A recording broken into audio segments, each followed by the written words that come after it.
Assalamualaikum warahmatullahi wabarakatuh. Alhamdulillah, puji syukur kita panjatkan kehadirat Allah Subhanahu wa Ta'ala. Semoga saja pertemuan kita mendapat berkah dari Allah Subhanahu wa Ta'ala.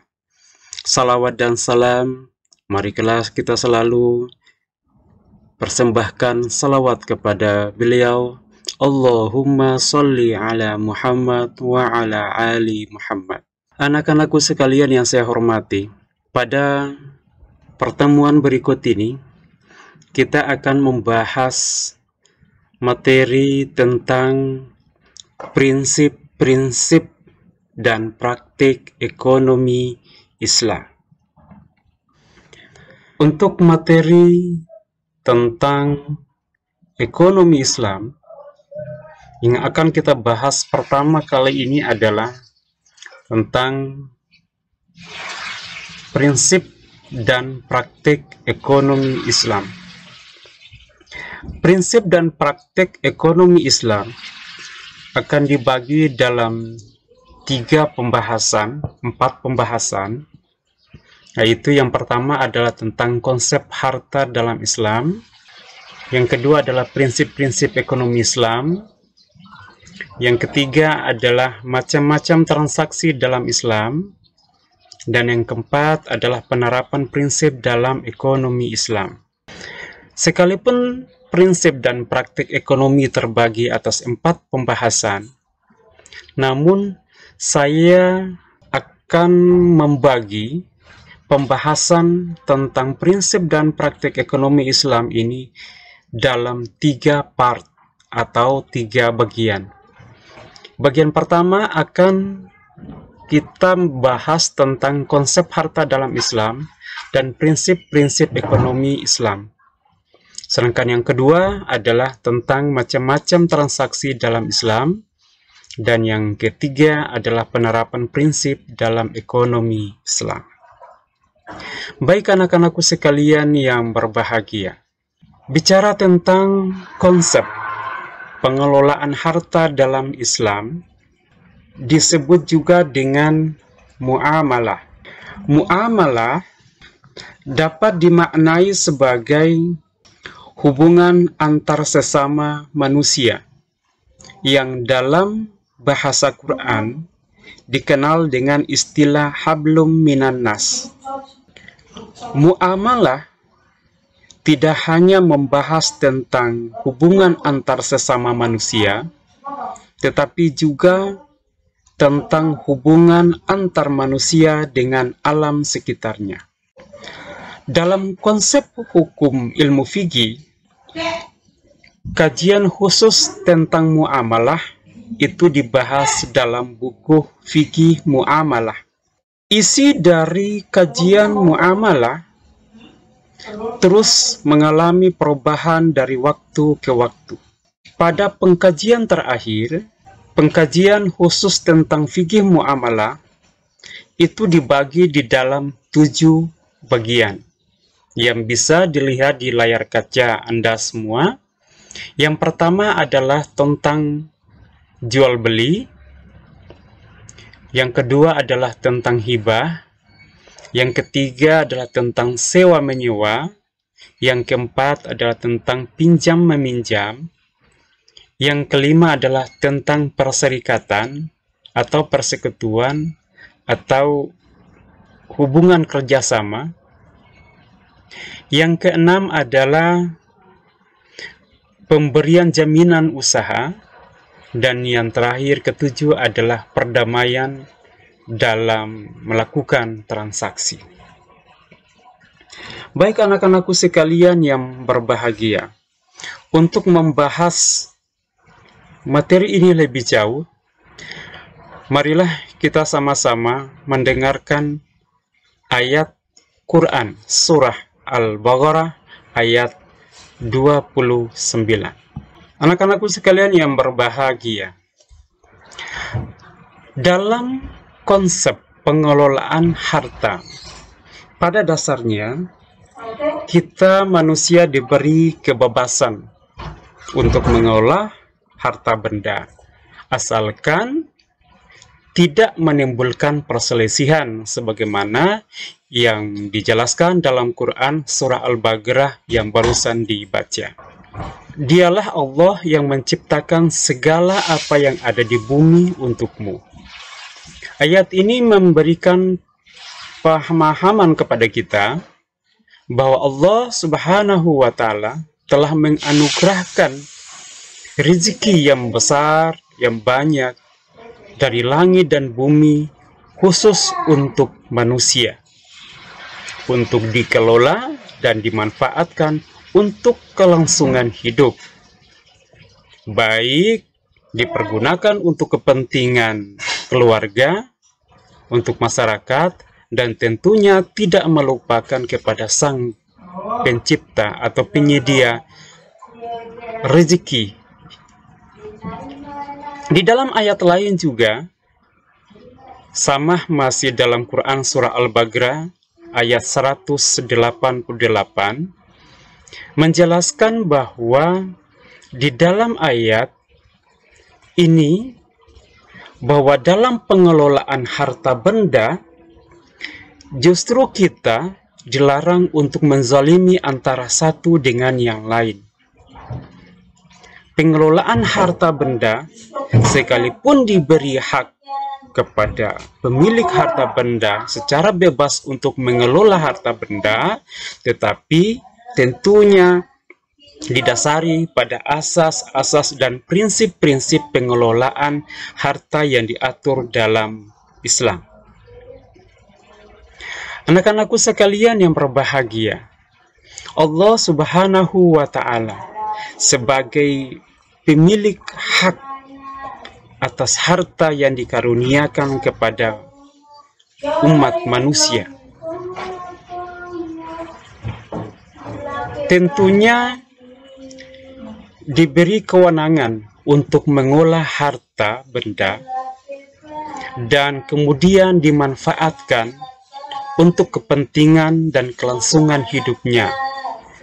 Tapi perlu diingat bahwa dalam pengelolaan harta benda dan pemanfaatan harta benda tentu tidak menzalimi orang lain dengan cara mengeksploitasi lahan untuk kepentingan pribadi dan kelompok, dan dilarang monopoli atau menguasai suatu harta tertentu demi untuk kepentingan pribadi dan kelompok dengan melupakan hak-hak masyarakat yang lain. Dalam kehidupan bermasyarakat dan bernegara, sering kita temui ada beberapa model, cara, atau bentuk, atau sistem dalam pengelolaan ekonomi. Berikut ini akan disajikan 3 sistem pengelolaan ekonomi yang sering kita dapati, terutama juga di Indonesia. Yang pertama adalah ekonomi kapitalis, yang kedua adalah ekonomi sosialis, dan yang ketiga adalah ekonomi liberal. Ketiga sistem ekonomi ini adalah bentuk sistem ekonomi yang tidak sesuai dengan syariat Islam. Ekonomi kapitalis, di mana kepemilikan harta atau modal itu mutlak dikuasai oleh swasta dan dimanfaatkan demi untuk kepentingan pribadi. Sedangkan sosialis, Ekonomi sosialis ini adalah kepemilikan pribadi, masyarakat sebagai pemilik hak atas harta yang dimiliki tidak diakui. Justru yang menjadi hak milik atas harta masyarakat adalah negara. Yang ketiga adalah ekonomi liberal. Ekonomi liberal adalah kepemilikan harta mutlak pribadi. Dalam hal ini adalah pihak swasta, masyarakat tidak diberi hak untuk memiliki harta secara mutlak, tetapi justru yang dimiliki adalah mereka yang memiliki kekuasaan modal. Dalam hal ini adalah swasta. Jadi kepemilikan harta mutlak milik pribadi, khususnya mereka penguasa modal. Dari mulai barang mentah sampai pada proses menjadi barang jadi. Sedangkan negara hadir hanya sebagai alat. Memahami sistem dan konsep ekonomi yang tidak sesuai dengan yang diinginkan oleh masyarakat, maka dengan demikian muncul pertanyaan, model, cara, atau sistem praktek ekonomi yang baik, yang benar-benar mengangkat harkat dan derajat manusia, yang benar-benar memberikan kewenangan hak kepada masyarakat sebagai pemilik harta benar-benar diperdayakan. Bagaimana caranya supaya sistem ekonomi ini perlu mengangkat derajat harkat dan martabat masyarakat? Maka perlu adanya satu sistem ekonomi yang disebut dengan sistem ekonomi yang sesuai dengan syariat Islam. Pertanyaan kemudian juga muncul, bagaimanakah praktik ekonomi yang sesuai dengan syariat Islam? Ikuti terus pembahasan selanjutnya. Sistem ekonomi yang benar-benar memperdayakan masyarakat sebagai hak pemilik atas harta yang dimilikinya, maka dalam hal ini diberikan konsep tentang model ekonomi Islam. Model ekonomi Islam adalah sistem ekonomi yang di dalamnya menerapkan prinsip-prinsip ekonomi Islam. Prinsip-prinsip ekonomi Islam meliputi 4 hal. Yang pertama adalah setiap transaksi mengikat kedua belah pihak. Contohnya ada penjual, ada pembeli. Kedua belah pihak diikat oleh satu transaksi. Yang kedua adalah setiap transaksi dapat dilakukan dengan cara yang benar, tidak menjalimi salah satu pihak dan tidak membatalkannya atau tidak batil. Yang ketiga adalah transaksi dapat dilakukan secara bebas, namun bertanggung jawab sesuai dengan syariat dan adab yang diatur dalam Islam. Yang keempat adalah transaksi dapat dilakukan dengan adil dan akad yang jelas serta tidak ada unsur riba atau penipuan di dalamnya. Anak-anakku sekalian yang berbahagia, memahami konsep ekonomi yang tidak sesuai dengan syariat Islam, kemudian membandingkan dengan sistem ekonomi yang benar-benar sesuai dengan syariat Islam, mengangkat harkat dan derajat manusia, memperdayakan masyarakat sebagai pemilik hak atas harta yang dimiliki, maka muncul contoh berikut ini. Ibu Mina menjual tomat. Harga per kilogram sama dengan Rp20.000. Datanglah Bu Hani berkehendak membelinya. Bu Hani kemudian menawarkan tomat yang dijual Bu Mina 3 kg dengan harga Rp70.000. Tawaran Bu Hani diterima Bu Mina. Tawaran Bu Hani diterima dan Bu Mina pun memberikan 3 kg tomat tersebut dengan senang hati.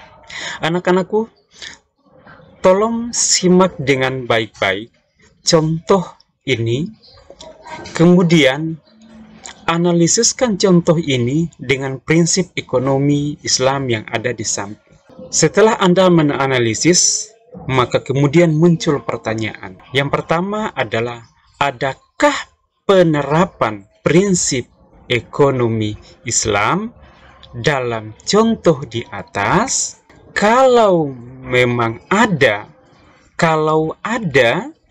maka tentukan pernyataan mana yang termasuk dalam kategori prinsip ekonomi Islam 1, prinsip ekonomi Islam 2, prinsip ekonomi Islam 3, dan prinsip ekonomi 4. Maksud dari soal yang kedua ini adalah, anak-anak sekalian baca contoh ini, analisis, kemudian tentukan di pernyataan mana yang masuk dalam kategori yang memenuhi standar ekonomi Islam yang pertama. Pernyataan mana yang masuk dalam standar ekonomi yang memiliki prinsip pertama.